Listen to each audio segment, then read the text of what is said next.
ছদ্মবেশে যাত্রী অপহরণ ও মুক্তিপণ দাবির অভিযোগে প্রাইভেট কার সহ এক আসামিকে আটক করেছে পুলিশ। বুধবার ধামরাইয়ের চোটাইল প্রাথমিক বিদ্যালয়ের সামনে এই ঘটনা ঘটে। সকালে সংবাদ সম্মেলনে ধামরাই থানার ওসি মনিরুল ইসলাম জানান, বুধবার সুশান্ত কুমার শীল গাড়ির জন্য আমিন বাজারে অপেক্ষা করছিলেন।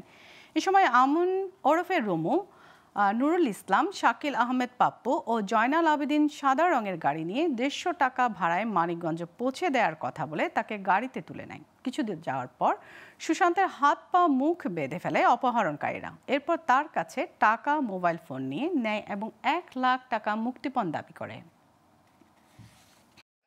তাদের ব্যবহৃত প্রাইভেট কার, তাদের ব্যবহৃত 2টি চাকু, 3টি মোবাইল এবং অপহরণ কাজে ব্যবহৃত উদ্ধারকৃত 3020 টাকা পুলিশ হেফাজতে নিয়ে জব্দ তালিকা প্রস্তুত করে তাদের বিরুদ্ধে অত্র থানায় একটি মামলা রুজু করা হয়।